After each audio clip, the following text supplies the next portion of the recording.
This video is sponsored by Squarespace. I transformed an 80s wedding dress into a bride's dream ethereal gown, but I probably shouldn't have, because I kind of messed it up. I'm not a professional seamstress, so when my friend asked if I would make alterations to her mom's wedding dress, my first response was no, I should not be trusted with a family heirloom. But then she showed me her vision. We weren't talking about a few alterations. No, she wanted this thing hacked apart and transformed into the final form of an anime character. She didn't want a professional. She needed a cosplayer. So I said yes. This all happened several years ago, and I filmed everything from our planning to my construction struggles to her mom's reaction, but it just never got edited. But as you may know, I am now betrothed, and I thought what better way to kick off my own time as a fiance than to go back in time and tell the story of Haley's wedding dress. Starting even further back in time in the late 80s, here is Haley's mom in the original dress. That was the first dress I tried on. I loved how fitted it was and the sleeves. I had the dress preserved after I wore it, you know, and my hope was that she would want to. I knew she wouldn't want to wear it because of the big puff sleeves and the high neck. And yeah, the plan was to get rid of the sleeves and the collar, but a couple things were staying and a couple new things were being added, like a flowier skirt, detachable sleeves, and a plunging neckline. But that bodice was here to stay, and the original skirt with its incredible train would also be incorporated. That was the plan going in anyway. But it wasn't until Haley came to my old apartment that I finally got to look at the dress's construction to know for sure what would even be possible. And I quickly learned that the bodice was going to be the biggest hurdle. The thing had no structure because it was supported entirely by that collar. And with that coming off, it was going to need the most work. But the sleeves would be easy since she wants them detachable, and the skirt was the least scary thing to change because all we were gonna do was add a new layer, and we already knew going in that that was going to be chiffon because Haley wanted a Princess Serenity style flowy skirt. But she had also brought a bunch of fabric samples that she had been interested in. And when we played around with the idea of having an iridescent layer under that chiffon, that was the ticket. But little did I know that I had just agreed to work with one of the most annoying fabrics in the world. But with all the extra skirt layers, I knew pretty well what we were going to have to do. The final thing was going to need to be separates, a bodice and a skirt. And after figuring out our game plan, Haley headed home and I got to work. Before I could start on the changes, the dress needed to be completely disassembled. The skirt needed to come out, the sleeves needed to come off, so I had to tackle the scariest part first. Taking my trusty seam ripper and getting every little stitch picked and pulled out without damaging the family heirloom. But even that wasn't easy because the bodice and the skirt had been serged together, and serging makes an overlocked stitch, and that's a whole lot of threads, which is great because it prevents the fabric from fraying. But it takes forever to seam rip out, and then on top of that, the serging had also been covered with a little piece of sheer fabric, so I had to cut that off too, and yeah, I wasn't super careful picking this thing apart because the whole thing was actually polyester, and polyester fabric is durable enough that it can survive a little bit of aggressive seam ripping. But I got the zipper pulled out, I got the skirts detached, and I literally just cut off the sleeves and the collar. But now the bodice was free for the biggest transformation of the entire dress. This thing's construction was kind of weird to me. The outside was a layer of satin and a layer of lace, and then the lining was some kind of thin polyester fabric. It had no structure, no boning, it didn't even have cups. So that old lining needed to go so I could put in a brand new one that actually had structure, because in its new form, it's gonna be strapless. But this is where the weird construction came to my advantage though. So like, there's a couple different ways you can make a multi-layered bodice. You can take all of those layers and you can flatline them. That's where the layers are sewn to each other so that they all act as one before getting made into a bodice. This makes altering it really easy because you don't have to take apart multiple layers. Or you can bag line it, which is where the bodice basically gets made twice. Those two bodices then get sewn together and it kind of becomes a bag. Bag lining is generally considered a fancier finish because at the end, everything is clean on the inside, so I kind of expected that to be how wedding dresses were made. But this dress was partially bag-lined and partially flat-lined with a very simple flat-lined seam on the side seams. But that simple seam made it super easy for me to get the fronts detached from those back panels. And while I was scared initially of getting that lining out after I straight up just cut off the serging on the side seam, I discovered that the lining had actually just been hand sewn in a couple spots. So the old lining was out and I had room to build the new structure. I was gonna get this thing as close to a corset as I could, so it was going to need grommets in the back to lace it up. It was going to need boning to keep her boobs up, boning channels to hold the bones, and a new, stronger lining to hold all of that. There was a problem with the front panel though. Instead of having seams, it had darts, which are basically partial seams, but the new lining I was making was going to need to match those darts so it would fit in the old bodice correctly. So what I did was take out the old lining, undo the darts, and then used the lining to make a pattern. That way I could cut the same shape out of some interfacing and some coutil. Coutil is a very structured fabric used in corsets for its very tight weave. And the interfacing was intended to add enough structure to keep that deep V in place. Did that work?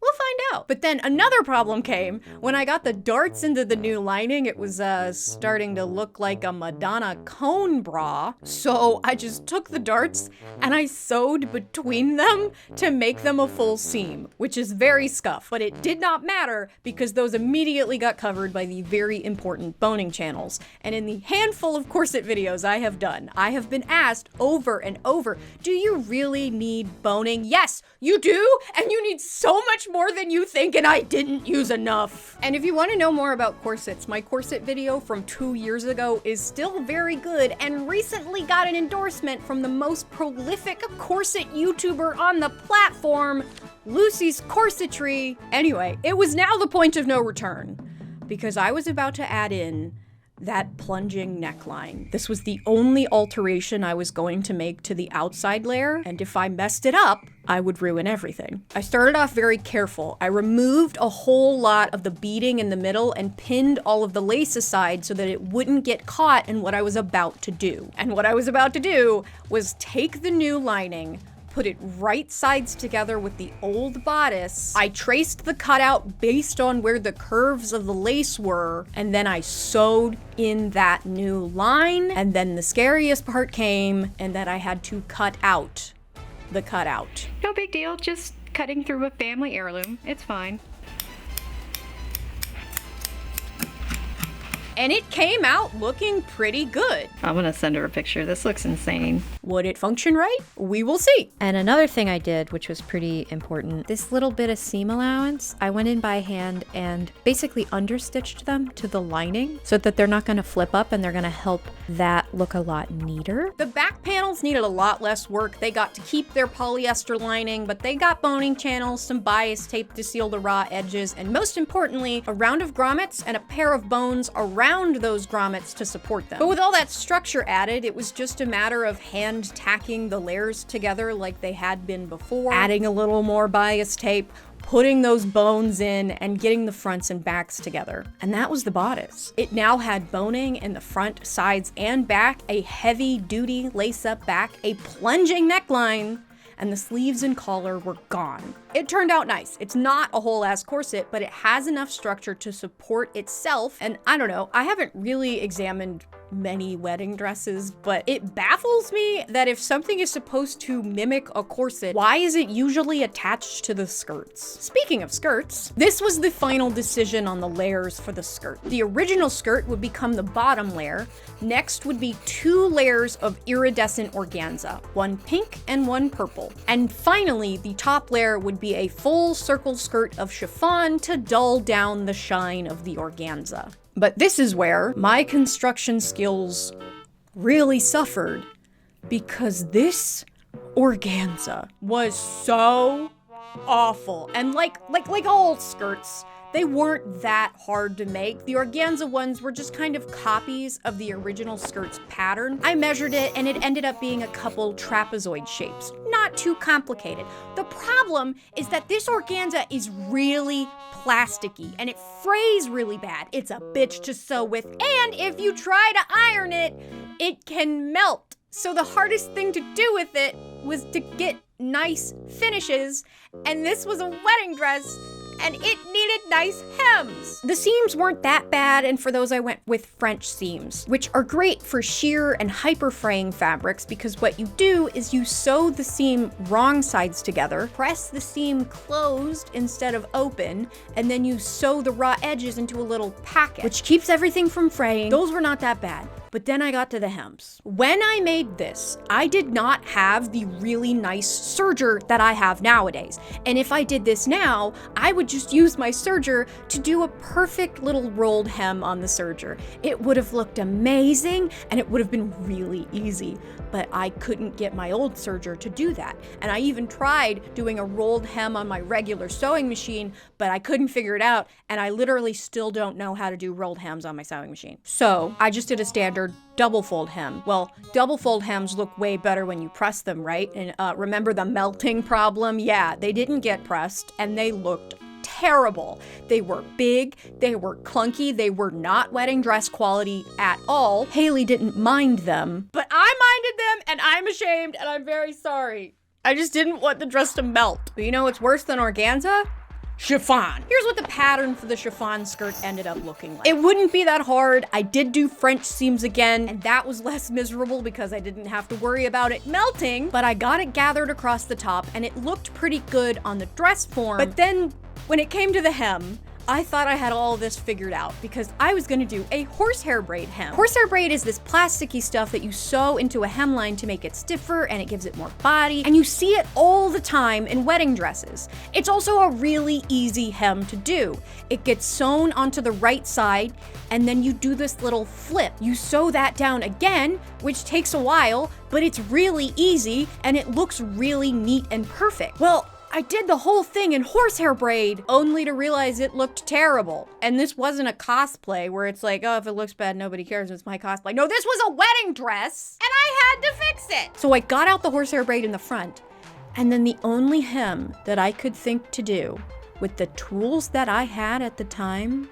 was to do it by hand.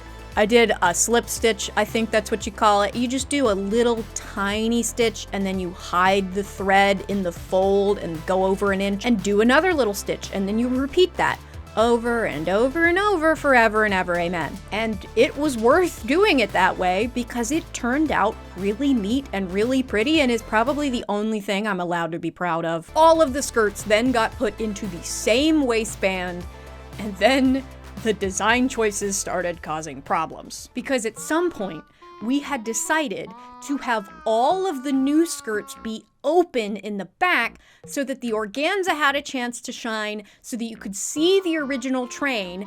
And Haley knew from the beginning that she wanted a Princess Serenity style waterfall bow in the back, and we thought it would be really cool to have the organza join in that waterfall and cascade down, revealing the original train. And while this looked really cool on the dress form, when you put it on a person, it caused a lot more problems that I would have to fix later. But about that bow, it was also chiffon with organza underneath, and fun fact, I didn't feel like making waterfall tails at the time, so I actually just stole the waterfall tails off of my own unfinished Princess Serenity cosplay. Yeah. Now for probably my favorite change. The sleeves. Our plan was to take those 80s sleeves and flip them upside down. Poofy on the bottom, tiny at the top. We have this new piece of chiffon, and then the bottom cuff is the cuff from her mom's sleeve. What I did was I just cut the lace here where I wanted the cuff to stop. I did it all by hand because I wasn't sure if I was going to be able to get the mesh and the ruffly gathers in there cleanly. And this was actually my first pass at the sleeves. I ended up completely remaking them. But throughout this whole thing, I was having such a hard time being motivated to work on this project, and by this point, I was really feeling the commission burnout. Despite how important I knew this project was, I just couldn't be excited about working on something for somebody else. But all of that changed when Haley and her maid of honor came over for her first fitting. Okay, whenever you're ready. Oh my god! Oh my god, it's so pretty. What the what the heck? Oh, the bow! Oh my gosh, oh my gosh, oh my gosh. I'm so excited right now. Oh my god! Oh my god!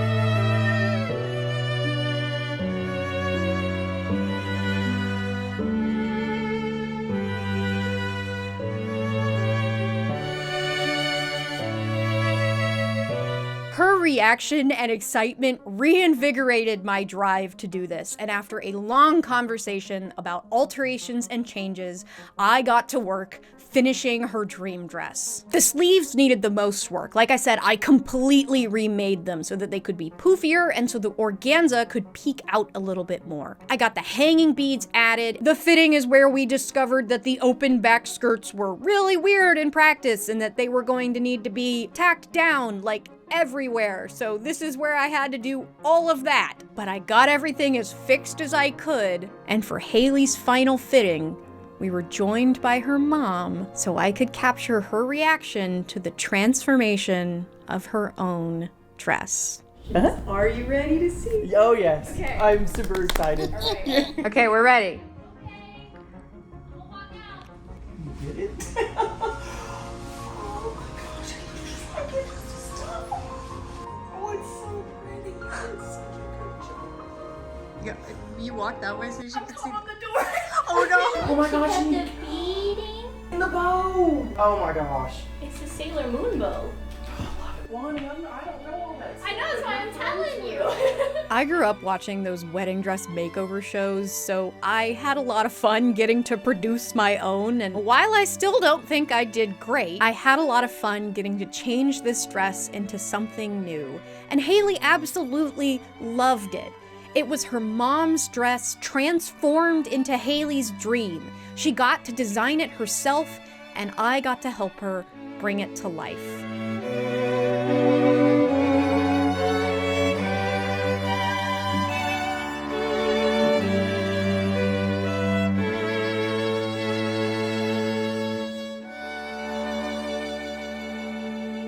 But there was one huge problem.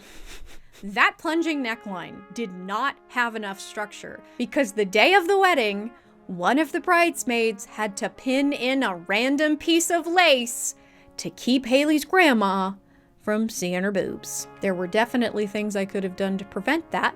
But yeah, but I will say, despite the motivational struggles and my own failures, this face and this squeak made it worth it. But I don't think I would do this again unless it was for a family member. But I will comment bait you and ask, how much would you pay to have somebody do this to your mom's dress? Or would you keep your family heirlooms very far away from an idiot like me? What I'll gladly do for you, though, is tell you about the best place to build your own amazing website, the sponsor of today's video, Squarespace. Squarespace is an all-in-one website platform, and they make it easy to create a beautiful website to engage your audience and sell anything from products to content. All in one place and all on your terms. The new guided design system, Squarespace Blueprint, will let you create a completely personalized website with professionally curated layouts and styling options. Plus, Squarespace gives you access to powerful analytics tools to give you insights on top traffic sources to understand how your reach is growing. And you can connect your social and multimedia accounts with just a few clicks. Have them as icons, direct links, or even embedded feeds to instantly keep your content updating. So go to squarespace.com to start your free trial, and when you're ready to launch, go to squarespace.com/SarahSpaceman to get 10% off your first purchase of a website or domain. Thank you so much for watching. If you want to support the channel directly, you can check out my Patreon, where you'll get some exclusive content. But if you're just watching, liking, commenting, subscribing, sending the video to a friend of your mom, from or subscribing, please subscribe. Then you're supporting the channel too, so thank you. And hey, this is your very aggressive reminder